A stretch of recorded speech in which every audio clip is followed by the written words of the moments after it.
February 10th, 2007. Munich, Germany. A man walked onto a stage in front of the most powerful leaders in the Western world. He spoke for 30 minutes. He told them exactly what was going to happen. He named the countries. He named the system. He named the consequences. Nobody moved. Nobody changed anything. Nobody took him seriously. 19 years later, every single thing he said came true. Before this video ends, you're going to understand why Europe is sitting right now with its gas tanks at Entretitori Pontuainand 30% capacity. So City, while Putin publicly offered to turn the supply back on his terms, and why that offer is the most dangerous thing he's ever said. Most people think the Russia-Ukraine war started in February 2022. It didn't.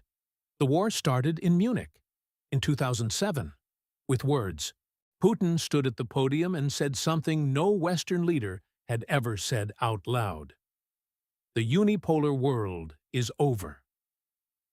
One center of power, one center of force, one master. This is pernicious, not only for those within the system, but for the sovereign itself, because it destroys itself from within. He was describing America, to Americans, to their faces.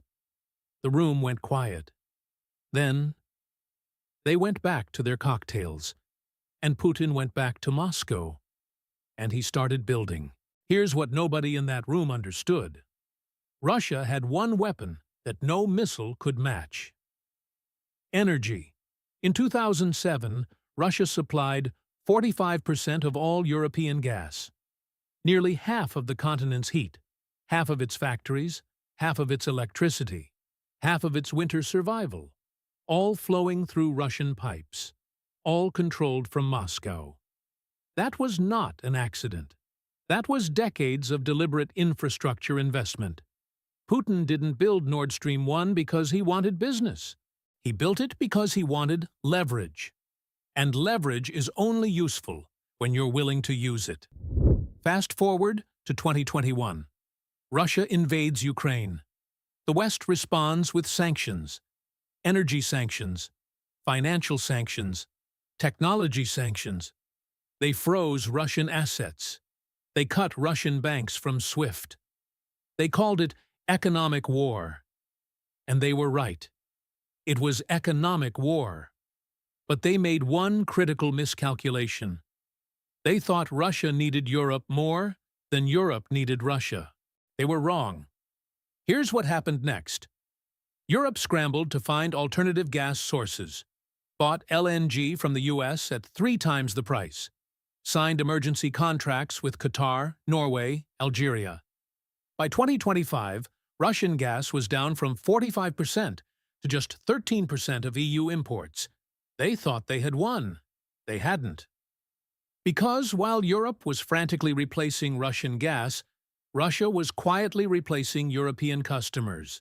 China, India, Turkey, Brazil, countries that never cared about sanctions, countries that just wanted cheap energy, and Russia gave it to them at a discount. Russia sold oil to India at 18 below market price. India bought every barrel, then refined it, and sold the products to Europe at full price. Europe was buying Russian oil, without knowing it, through India, and paying more for it. Now it's March 2026. The Iran war has just started. The Strait of Hormuz is blocked.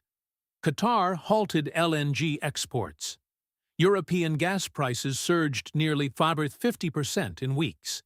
And Europe's gas tanks are sitting at 30% capacity.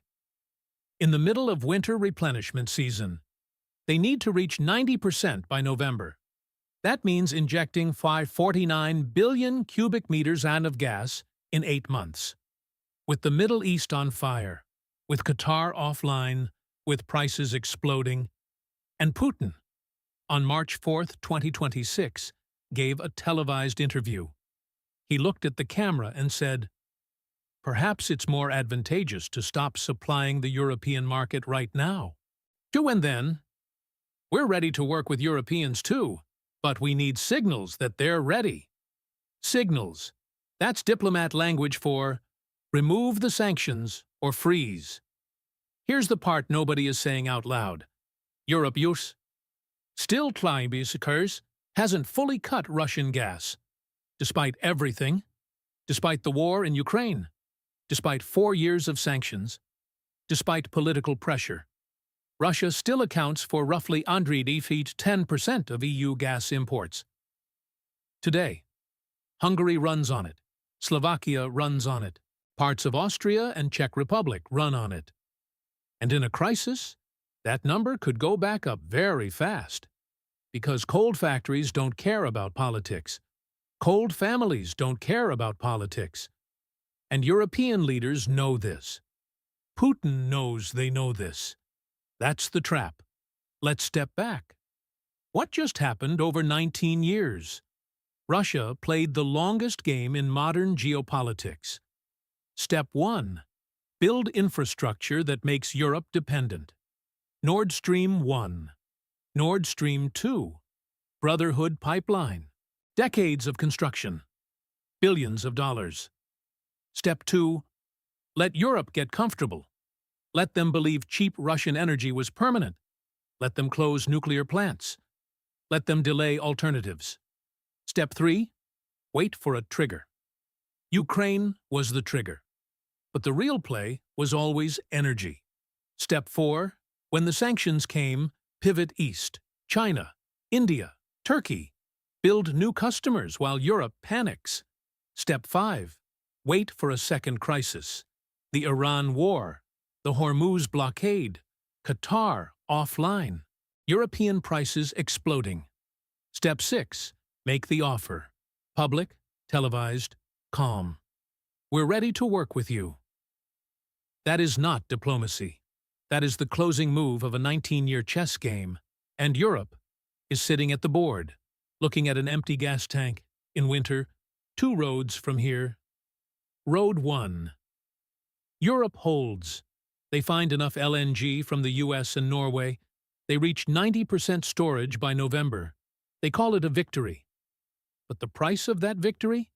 Energy bills that tripled, factories that closed, industrial competitiveness that never recovers, a recession that lasts years. Europe survives, but weaker, permanently. Road 2. The Iran war drags into summer. Qatar stays offline. Norwegian supply hits limits. US LNG can't fill the gap fast enough. Storage hits 60% by November. One cold winter, and suddenly, Hungary opens a back channel. Slovakia starts talking.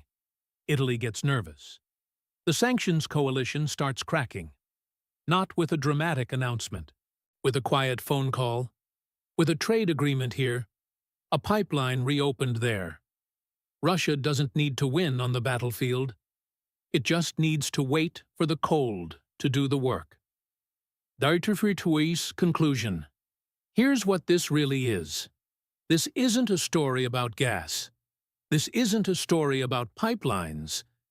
This is a story about patience as a weapon. While the West spent 20 years fighting visible wars, Iraq, Afghanistan, Libya, Syria, Russia fought an invisible one, built infrastructure, created dependency, waited for the right moment, made the offer. Putin said it himself in 2007. A unipolar world destroys itself from within. He wasn't predicting the future. He was describing the plan.